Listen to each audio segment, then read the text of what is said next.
Welcome to yet another edition of the Part-Time Preppers. Today, as the baked potatoes cook on the grill and the hand model is out at the store, and when she gets back, we're going to throw some barbecue chicken on the grill. I thought I would share and try to explain my thoughts, one person's thoughts, one theory on the dip of pre-33 gold. Now, a couple of people have been out there with videos talking about it. I know Salivate Metal mentioned it, and Cold Silver might have mentioned it too. Hope I got that right. But anyway, here's my thoughts. Pre-33 gold. Yes, very lovely, artistic. Now there's an example of nice AU1 here.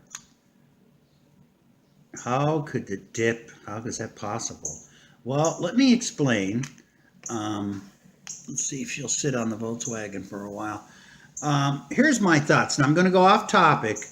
I'm going to talk about something totally different and then come back to the gold and see if it makes sense. I'll try to bring it around in a circle. I'm going to give you a for instance. We just did a vid on an old muscle car we have for many years. And if you want, I'll leave a link in the description if you want to check it out.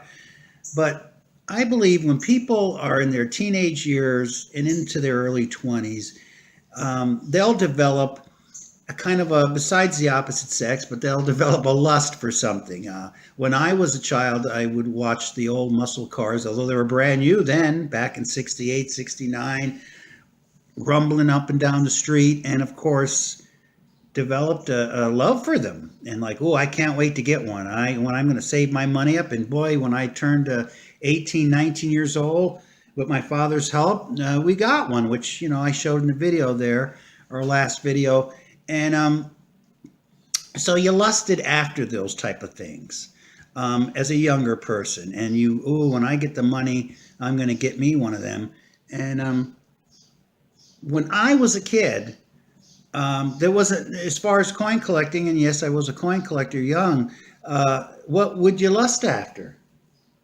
Well, you'd lust after pre-33 gold, because that was the only gold back in the 70s. If you like gold, that's all you could get.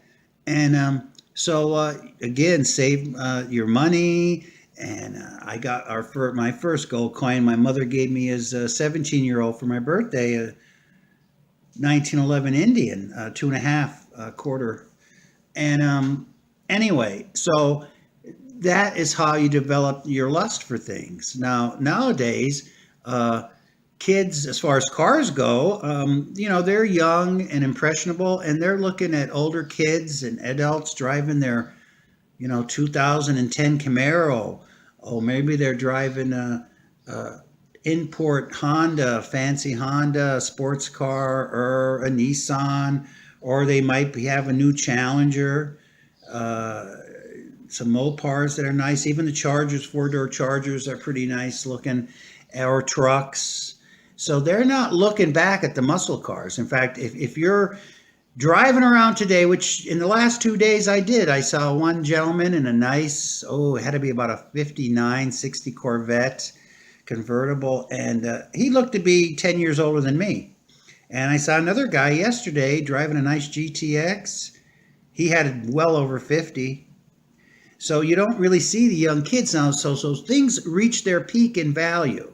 So muscle cars, for an example, they have reached their peak. In fact, I believe they're on the downslide now. Now, you could talk about the economy. Well, the economy's not so good. People don't have extra money to buy those type of things. And yes, that does factor in, but everything reaches a peak. When I was a kid, cars from the 40s were very high priced. 57 Chevy, that was the ultimate. But even though they're still very collectible and, worthwhile hobbies and cars, whatever, their value has gone down because they're not as desirable. It's a land of supply and demand. And you're just not getting the same amount of dollars you would for, let's say, a rare 427 Corvette. 10 years ago, you're probably getting more money for it than you are today because, again, supply and demand. Those kids might appreciate younger kids or people in their 30s or 40s that have some money now, but they're going to go back to what they remember, maybe that 1980 Vet or that Trans Am from 1991 that they saw as a kid.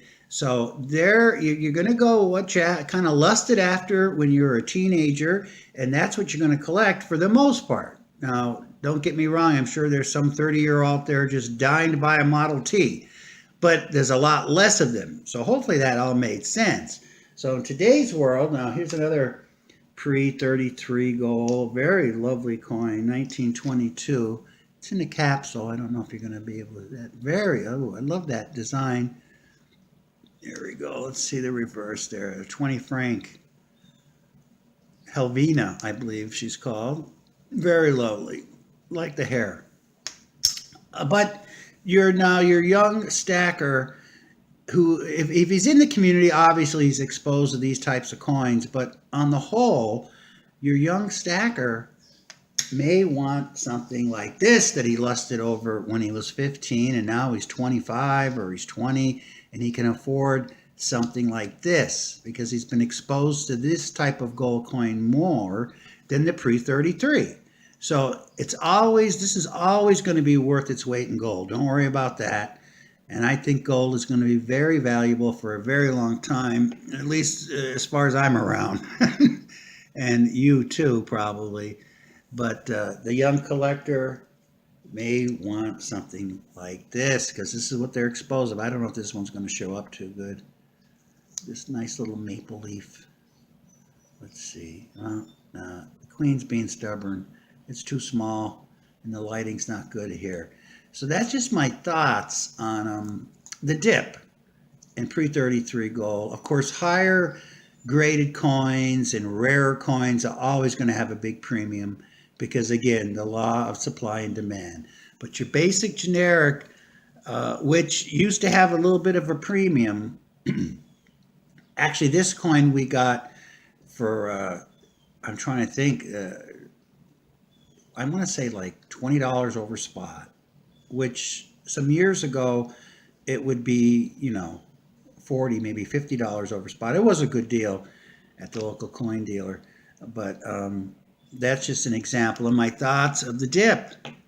So it might be a good time if you lusted after pre-33 gold to go get you some, especially if it's close to spot.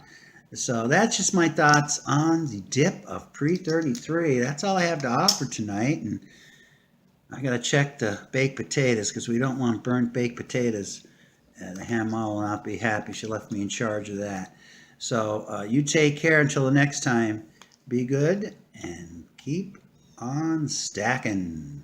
So long, everyone. Thanks for watching. Oh, I forgot to mention one last thing. Our nice little Volkswagen here is a lint brush, yes, and it's one of the best I've ever owned, believe it or not. So that's our little Volkswagen lint brush. So there you have it. Okay, once again, take care, be good from the Part-Time Preppers.